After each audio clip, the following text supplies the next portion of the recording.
guys, welcome to our channel. If you like this video, do subscribe, like, share and comment. Hi my tears, இன்னைக்கு நாம பார்க்க போறது சிறப்பு பெயரால் அழைக்கப்படும் சான்றோர்கள் பார்க்க போறோமா. சான்றோர்கள்னா நம்ம செய்யுள் ஆசிரியர்களுடைய சிறப்பு பெயர்கள் தான் நம்ம பார்க்க போறோம்.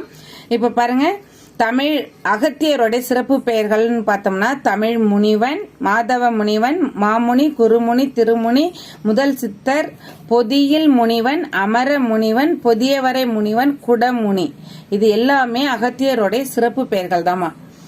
இப்ப எந்த அளவுக்கு நம்ம நூல்களின் சிறப்பு பெயர் அடைமொழி பார்த்தோமோ அதே மாதிரி ஆசிரியர்களின் அடைமொழி சிறப்பு பெயரையும் நீங்க நல்லா பார்த்து வச்சுக்கணும். இம்பார்ட்டன்ட் தான் இதுவும்.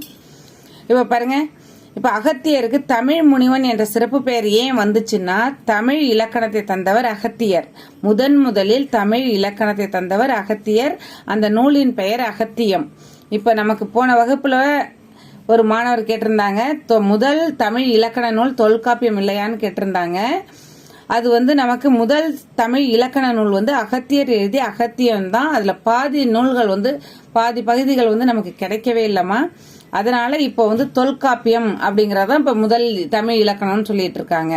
உங்களுக்கு கொஸ்டின்ல ஆப்ஷன் கேட்கும் பொழுது அகத்தியர், தொல்காப்பியர், அகத்தியம், தொல்காப்பியம் சொல்லி மற்ற நூல்கள் ஆப்ஷன்ல கொடுத்திருந்தாங்கன்னா நீங்க முதல் தமிழ் இலக்கணத்துக்கு அகத்தியத்தை தான் சூஸ் பண்ணணும். அகத்தியம் இல்லாம தொல்காப்பியம் மற்ற நூல்கள் கேட்டிருந்தாங்கன்னா நீங்க தொல்காப்பியத்தை சூஸ் பண்ணலாம். சரியா? இப்ப பாருங்க, அடுத்து பாருங்க, மாதவ முனிவன். மானா ரொம்ப பெரிய, சிறந்த அப்படின்னு அர்த்தம். தவம் பெரிய தவம் செய்த முனிவன் அப்படிங்கறதால, மிகுதியான தவங்கள் செய்த முனிவர்ங்கிறதால அவருக்கு அந்த பெயர் கொடுத்தாங்க. அடுத்து மாமுனி அப்படிங்கறதும் அதே பெயர் தான். அடுத்து குருமுனினா குட்டையான, குருனா குறுகிய இல்லையா, அதனால குட்டையான உருவத்தை உடையவர்ங்கிறதால அவருக்கு குருமுனி. அடுத்து திருமுனினா, திருனா மரியாதைக்குரிய அப்படிங்கறதால உயர்வுக்குரியவர் அப்படிங்கறதால அந்த பெயர் திருமுனின்னு கொடுத்திருக்காங்க. முதல் சித்தர் பாருங்க, முதல் சித்தர் யாரு? அகத்தியர் தான். அப்ப அவர் கொடுத்த நூல் தான் நமக்கு முதல் இலக்கணமாகவும் இருக்கும். அடுத்து பாருங்க, பொதியில் முனிவன் அப்படின்னா பொதிகை மலையில் அவர் வாழ்ந்ததால் அவருக்கு இந்த பெயர் வந்துச்சு. அடுத்து பாருங்க, அமர முனிவன். அமரர் அப்படின்னால யார சொல்லுவோம்? அமரம்னா அதாவது இன்றைய அளவும் பேசப்படுபவர், அதாவது நமக்கு சாகா வரம் பெற்றவங்க அப்படின்னு சொல்லுவோம் அமர முனிவர் அப்படின்னாக்க. அடுத்து பாருங்க, பொதியவரை முனிவன்னாலும் பொதியில் முனிவன்னாலும் ஒரே இதுதான் மீனிங் தான் நமக்கு. பொதிகை மனையில் வாழ்ந்தவர். அடுத்து பாருங்க, குடமுனி அப்படின்னா அவர் பிறப்பு குடத்தில் பிறந்தமையால் அப்படின்னு சொல்லுவாங்க. அதனால குடமுனி என்ற பெயரும் அகத்தியருக்கு உண்டுமா. அடுத்த வினா பாருங்க,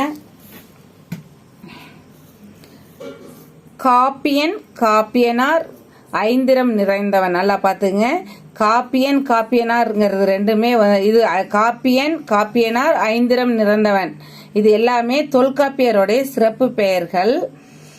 ஐந்திரம் நிறைந்தவன் அப்படின்னாக்க ஐந்திரம் நூலை கற்று தேர்ந்தவர், அதனால அவருக்கு அந்த பெயர் வந்துச்சு. அடுத்து காப்பியனார் இது ரெண்டுமே ஒரே மீனிங் தான். காப்பிய குடியில் தோன்றியவர், அதனால அவருக்கு தொல்காப்பியருக்கு அப்படி ஒரு பேர் வந்துச்சு. அடுத்து பாருங்க, தொல்காப்பியர் அவருடைய பேர்லயே இருக்கு பாருங்க. அடுத்து திருவள்ளுவருடைய சிறப்பு பெயர்கள். இது உங்க எல்லாருக்குமே தெரியும், இருந்தாலும் ஒரு ரிவிஷன் பார்த்துருவோம். திருவள்ளுவருக்கு நாயனார், தேவர், முதற்பாவலர், தெய்வப்புலவர், நான்முகன், மதானுபங்கி, சென்னா போதகர், பெருநாவலர், பொய்யல் புலவன், தெய்வ மொழிப்பாவலர், தமிழ் மாமுனி, சென்னா புலவர், வள்ளுவன். இது எல்லாமே திருவள்ளுவருடைய சிறப்பு பெயர்கள் தாமா. இப்ப பாருங்க, இப்ப இது எல்லாமே நமக்கு சிறப்பு பெயர்ல தான் அதிகமா வரும். நாயனார், தேவர், முதற்பாவலர், தெய்வ புலவர்னா என்ன? தெய்வ அருள் பெற்றவங்கன்னு அர்த்தம். தெய்வ புலவர்னா இல்லையா, அதான். முதற் பாவலர் அப்படின்னா இதுவும் நமக்கு ஒரு சிறப்பு பெயர் தான். நான்முகன் சிறப்பு பெயர், மதானுபங்கி இது எல்லாமே நமக்கு சிறப்பு பெயர் தான். தெய்வமொழி பாவலரும் தெய்வ புலவரும் ஒரே மீனிங் தான். அடுத்து பாருங்க, தமிழ் மாமுனி. தமிழ் மாமுனினா என்ன?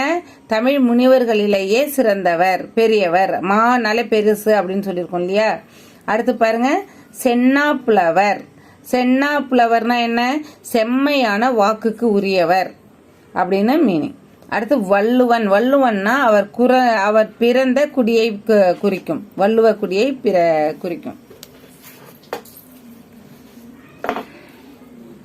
அடுத்துமா திருமூலருடைய சிறப்பு பெயர்கள். முதல் யோகி, தத்துவ கவிஞர், மூலன். இது எல்லாமே திருமூலருடைய பெயர் தான். மூலன்னாலே நீங்க திருமூலர்னு தெரிஞ்சுப்பீங்க. இப்ப ஏன் அவரை முதல் யோகி அப்படின்னு சொன்னாங்கன்னா, யோக நெறி வளர்த்த முதல்வர் அவர் தான் திருமூலர். அடுத்து தத்துவ கவிஞர் அப்படின்ற பேர் ஏன் வந்துச்சு அப்படின்னா, உயரிய தத்துவங்களை அவர் அதிகமா பாடியிருக்கார். அடுத்து மூலன் என்னும் திருப்பெயர் எதுக்காக வந்துச்சு அப்படின்னாக்க, மூலனுடைய உடம்பை ஏற்றதால் திருமூலர் என்ற பெயர் ஏற்பட்டுச்சு. அடுத்து பாருங்கம்மா, புலன் அழுக்கற்ற அந்தணன், பொய்யானாவிற் கபிலன், குறிஞ்சி கவி. குறிஞ்சி கவினாலே உங்களுக்கு டக்குன்னு கிளிக் ஆயிடும் கபிலர் தான்னு. நல்லிசைவாய் மொழி கபிலர், விரித்த கேள்விக்கு விலங்கு புகழ் கபிலன், குறிஞ்சி கபிலர். இது எல்லாமே கபிலருடைய சிறப்பு பெயர்கள்மா.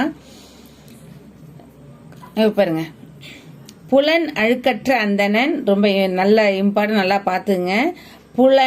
புலன் அழுக்கற்ற அந்தணன் அப்படிங்கிற சிறப்பு பெயரை கபிலருக்கு கொடுத்தவர் யாருன்னா நப்பசலையார். நல்லா எழுதி வச்சீங்க. புலன் அழுக்கற்ற அந்தணன் என்ற சிறப்பு பெயரை கபிலருக்கு கொடுத்தவர் நப்பசலையார். அடுத்து பொய்யா நாவிற் கபிலன் அப்படின்னா, பொய்யா அப்படின்னாலே பொய்யற்ற அப்படின்னு அர்த்தம். அப்ப பொய்யே சொல்லாத புலவர் அப்படின்னு அர்த்தம். அடுத்து குறிஞ்சி கவி. குறிஞ்சி கவினா என்ன? குறிஞ்சி திணையை பாடியவர் அவர் தான், கபிலர் தான். அப்ப 5 திணையும் பாடியிருக்காங்க இல்லையா? அதுல குறிஞ்சி கவியை பாடியவர் கபிலர். அடுத்து நல்லிசைவாய் மொழி கபிலர். நல்லிசைவாய் மொழி கபிலர்னா நல் இசையுடன் கவிதை பாட வல்லவர் அப்படின்னு அர்த்தம். அடுத்து விரித்த கேள்வி விலங்கு புகழ் கபிலன் அப்படின்னா, விரித்த கேள்வினா நல்ல கேள்வி அறிவு பெற்றவர், அதிகமான கேள்வி அறிவு பெற்றவர் அப்படின்னு அர்த்தம். அடுத்து பாருங்கம்மா, குறிஞ்சி கபிலர்னாலும் அதே மீனிங் தான் உங்களுக்கு. அதாவது குறிஞ்சி கவி பார்த்தோம் இல்லையா, அதே மீனிங் தான், குறிஞ்சி திணையை பாடியதால். அடுத்து கீரன், இலக்கிய புலவர் சிங்கம், பொய்யற்ற கீரன். இது எல்லாமே நக்கீரருடைய சிறப்பு பெயர்கள். இது எல்லாமே நக்கீரருடைய சிறப்பு பெயர்கள். பாருங்க, கீரன். இப்போ கீரன் அப்படின்னா, கீரன்ற பெயர் என்ன வந்துச்சுன்னா நக்கீரருடைய சிறப்பு பெயர், அதாவது இயற்பெயரே கீரன் தான். நக்கீரருடைய இயற்பெயர் என்ன? கீரன். அடுத்து பாருங்க, இலக்கிய புலவர் சிங்கம் அப்படின்னு நக்கீரருக்கு ஏன் பெயர் வந்துச்சுன்னா, சிவப்பிரகாசர் நக்கீரரை இலக்கிய புலவர் சிங்கம் என பாராட்டியிருக்கார். இப்ப அவர் கொடுத்த பட்ட பெயர் தான் இலக்கிய புலவர் சிங்கம்ங்கிறது ரொம்ப இம்பார்ட்டன்ட், நல்லா பாத்துங்க. நக்கீரருக்கு இலக்கிய புலவர் சிங்கம் என்னும் சிறப்பு பெயரை தந்தவர் யாரு? சிவப்பிரகாசர். நல்லா ஞாபகம் வச்சுங்க, எழுதி வச்சுக்கிங்க. அடுத்து பொய்யற்ற கீரன். பொய்யற்ற கீரன்னா என்ன? பொய் பேசாதவர் அப்படின்னு அர்த்தம். அதை கொடுத்தவரும், அந்த பட்ட பெயரை கொடுத்தவரும் கச்சியப்பா அப்படிங்கிறவர் தான் இந்த பட்ட பெயரை நமக்கு நக்கீரனுக்கு கொடுத்துருக்காங்க. பொய்யற்ற கீரன் என்னும் பட்ட பெயரை நக்கீரருக்கு கொடுத்தவர் யாரு? கச்சியப்பா. நல்லா பாத்துங்க. இலக்கிய புலவர் சிங்கம் என்னும் சிறப்பு பெயரை கொடுத்தவர் சிவப்பிரகாசர். பொய்யற்ற கீரன் என்னும் சிறப்பு பெயரை நக்கீரருக்கு கொடுத்தவர் கச்சியப்பா. அடுத்துமா ஔவையாரை பத்தி பார்ப்போம். ஔவையாரோடைய சிறப்பு பெயர்கள் பார்ப்போம். தமிழ் மூதாட்டி, தமிழ் பாட்டி, அருந்தமிழ் செல்வி, ஔவை. இது எல்லாமே யாருடைய சிறப்பு பெயர்கள்? ஔவையாருடைய சிறப்பு பெயர்கள். தமிழ் மூதாட்டினா தமிழுக்கு உயர்வளித்ததால அவருக்கு தமிழ் மூதாட்டி அப்படின்னு ஒரு சிறப்பா கொடுத்துருக்காங்க. அடுத்து தமிழ் பாட்டினாலும் அதே தான். அடுத்து அருந்தமிழ் செல்வி. அருந்தமிழ் செல்வி அப்படின்னா என்ன? சிறப்பான அருந்தமிழ், சிறப்பான தமிழை கொடுத்த செல்வி அப்படின்னு அர்த்தம். அடுத்து ஔவைங்கிறது ஔவையாரோடைய சிறப்பு பெயர். நம்ம எல்லாருமே ஔவை பாட்டிய செல்லமா ஔவை அப்படின்னு தான் சொல்லுவோம் இல்லையா, அதுதான். அடுத்து பாருங்க, இளங்கோவடிகளுடைய சிறப்பு பெயர்கள். அடிகள், அரச துறவி. அடிகள் அப்படிங்கிற பட்ட பெயர் சிறப்பு பெயரை கொடுத்தவர் வந்து சீத்தலை சாத்தனார். இளங்கோவடிக்கு அடிகள் என்னும் பெயரை சிறப்பு பெயரை கொடுத்தவர் சீத்தலை சாத்தனார். நல்லா எழுதி வச்சிங்க. அடுத்து அரச துறவி அப்படின்னா அவர் வந்து ஒரு மன்னன் இல்லையா. இளங்கோவடிகள் ஒரு மன்னன். அவரு மன்னர் பதவி வேண்டான்னு சொல்லி அதை விலக்கிட்டு துறவு பூண்டதால் அவருக்கு அரச துறவி என்னும் சிறப்பு பெயர் வந்துச்சுமா. அடுத்து பாருங்க சீத்தலை சாத்தனார். சீத்தலை சாத்தனாருடைய சிறப்பு பெயர் பார்க்கிறோம். இது ரொம்ப இம்பார்ட்டன்ட். இந்த தண்டமிழ் ஆசான் அப்படிங்கிறது சீத்தலை சாத்தனாருடைய சிறப்பு பெயர். தண்டமிழ் ஆசான் அப்படின்னா தமிழில் அவர் கொண்ட புலமையை நமக்கு வெளிப்படுத்துது. அடுத்து சாத்தனார். சாத்தனார்னாக்க என்ன? அவருடைய இயற்பெயர் சீத்தலை சாத்தனார். சாத்தனார்ங்கிறது தான் அவருடைய இயற்பெயர். அதனால சாத்தனார்னு கூப்பிடுறாங்க. அடுத்து பாருங்க புனிதவதியார். இது எல்லாருக்குமே தெரியும். புனிதவதியார்னா காரைக்கால் அம்மையார். இதுதான் அவருடைய இயற்பெயர். காரைக்கால் அம்மையாருடைய இயற்பெயர் என்ன? புனிதவதியார்.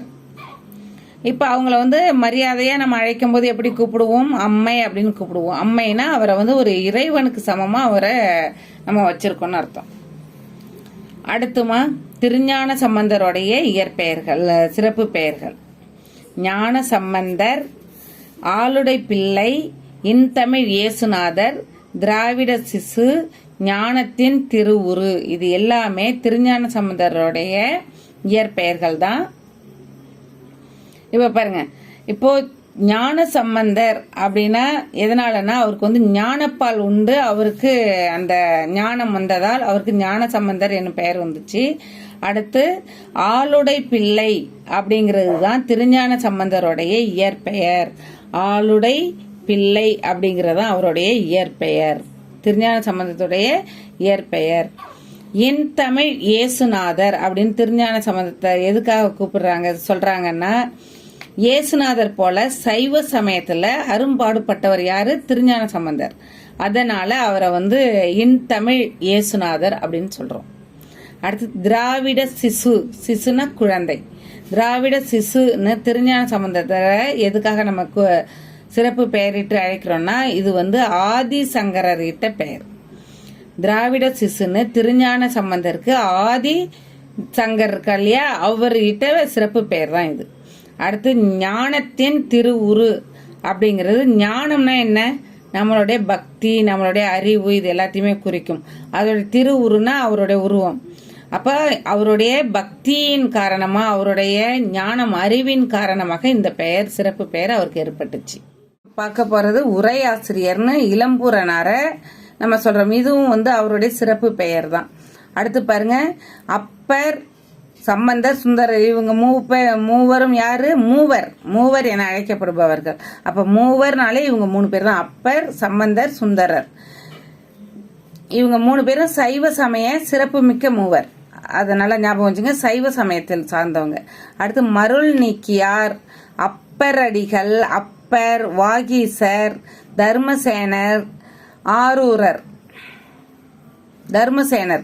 இப்ப இது பாருங்க, இது ரொம்ப இம்பார்ட்டன்ட், நல்லா கவனிச்சிங்க.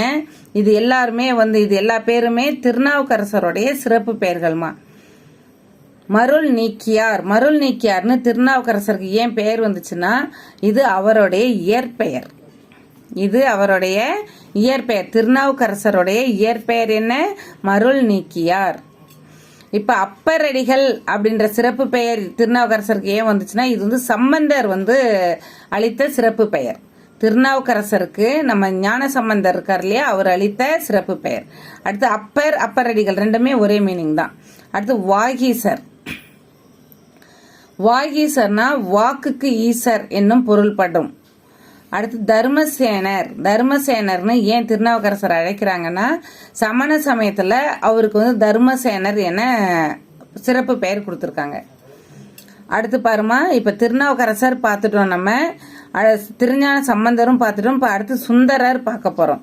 இப்ப பாருங்க, சுந்தரர் அவருடைய சிறப்பு பெயர்கள் ஆரூரர், திருநாவலூரார், வன்தொண்டர்ங்கிற பேர் ரொம்ப இம்பார்ட்டன், நல்லா பாத்துங்க. சுந்தரர், தம்பிரான் தோழர். அதே மாதிரி தம்பிரான் தோழரும் வெரி இம்பார்ட்டன்ட். இதெல்லாம் அடிக்கடி வர்ற வினாக்கள் தான். இப்ப தம்பிரான் தோழர் என சிறப்பு பெயரால் அழைக்கப்படுபவர் யார் அப்படின்னாக்க நம்ம சுந்தரர்னு எழுதணும். அது மாதிரி வன் தொண்டர் என அழைக்கப்படுபவர் யார், சிறப்பு பெயரால் அழைக்கப்படுபவர் யாருனாலும் சுந்தரர்னு நம்ம எழுதிக்கலாம். சரியா? அடுத்து பாருங்க, திருநாவலூர்னா இது வந்து அவர் பிறந்த ஊரை குறிக்குது. வன் தொண்டர் அப்படின்னாக்க இது வந்து அவருக்கு இறைவனை பித்தன் என கூறியவர், அதனால வன் தொண்டர். வன்னா ரொம்ப கடுமையான சொல் பேசுறவங்க இல்லையா, இறைவனையே பித்தன் என அழைத்ததால் அவருக்கு வந்து அப்படி ஒரு பெயர் வந்துச்சு.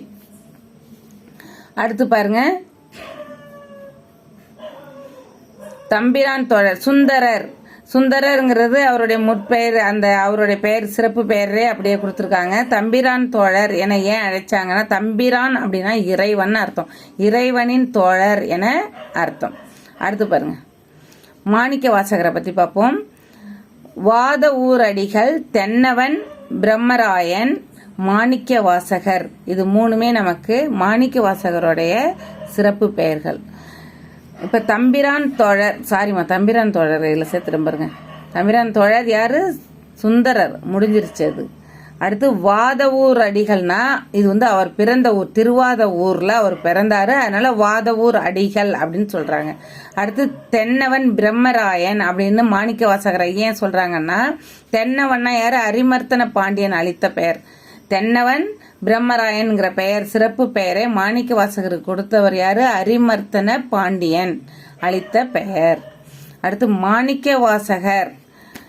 மாணிக்க வாசகர் அப்படிங்கிற பெயர் அவருக்கு எதுக்காக வந்துச்சு அப்படின்னாக்க, திருவாசகத்தை படைத்ததால் அவருக்கு இந்த பெயர் வந்துச்சுமா.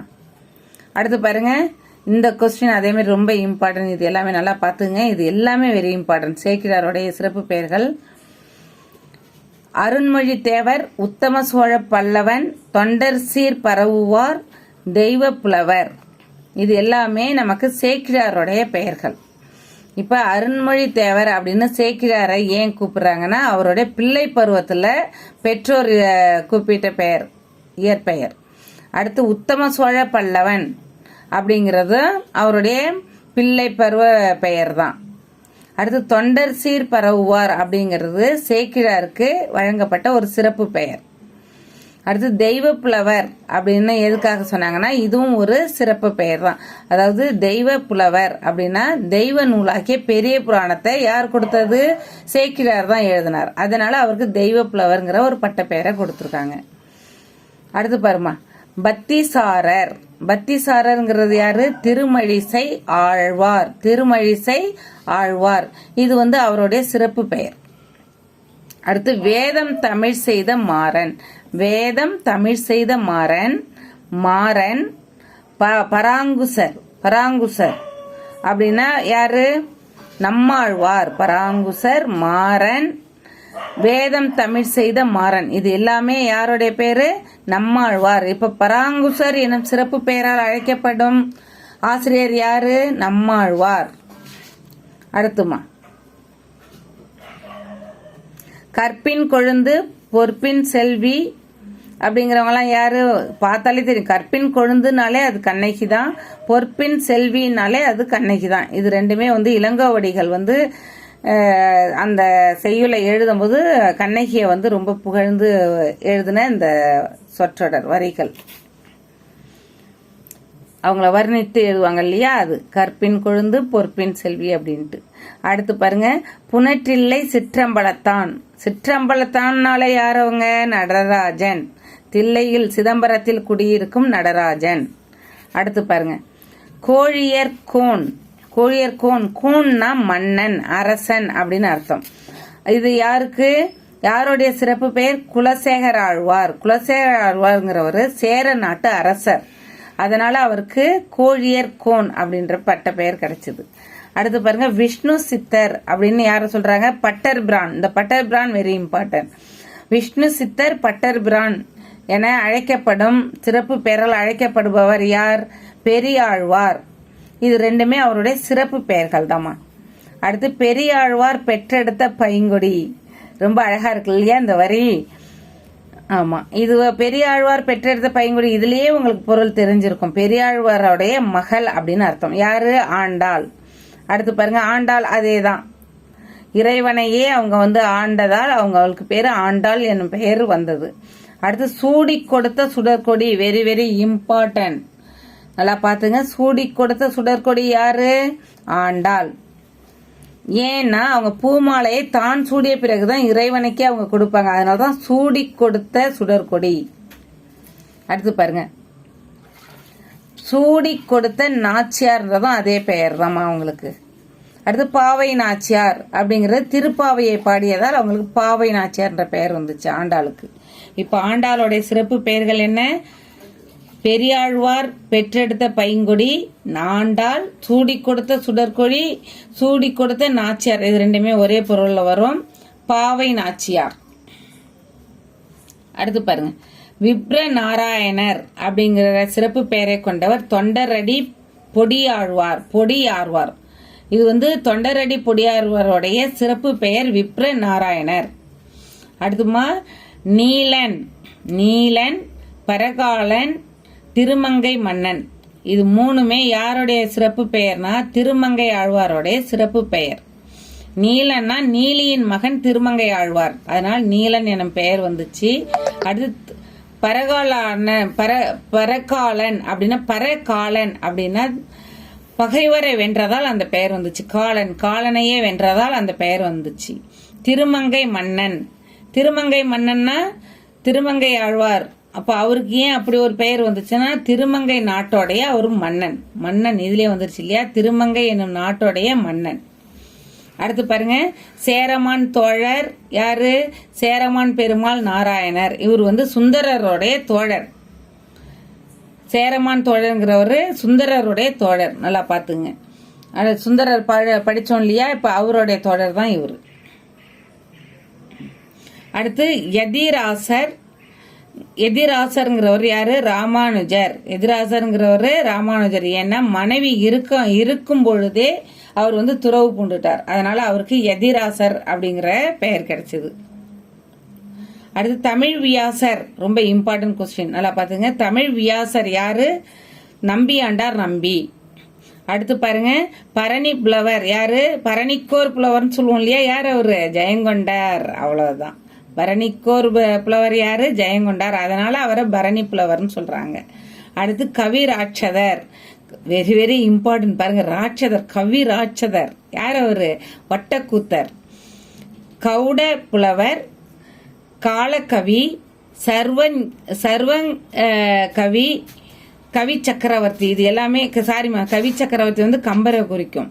இப்ப பாருங்க, கவி ராட்சதர், கவுட புலவர், காலக்கவி, சர்வகவி, இப்ப இது எல்லாமே ஒட்டக்கூத்தரை தான் குறிக்கும். கவி ராட்சதர்னா என்ன? ராட்சதர்னா ராட்சதம்னா யார சொல்லுவோம் நம்ம? ரொம்ப அசுரத்தனமா அப்படிங்கிறோம். இப்ப கவியை அவர் ரொம்ப அதிகமா சிறப்பா அவர் எழுதினதால அதை அப்படி அவருக்கு சிறப்பா கொடுத்திருக்காங்க, சிறப்பு பெயரா கொடுத்திருக்காங்க. அடுத்து பாருங்க, கம்பருடைய சிறப்பு பெயர் பார்த்தோம்னா கவி சக்கரவர்த்தி யாரு? கம்பர்.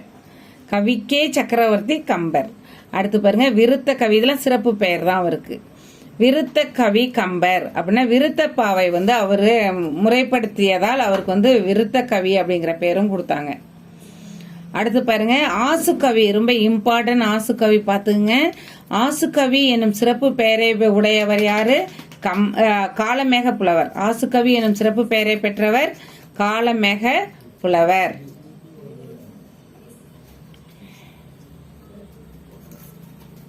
ஓகேம்மா, இது வரைக்கும் வகுப்புல பார்ப்போம், மீதியை நம்ம அடுத்த வகுப்புல பார்ப்போம். Thank you, all the best.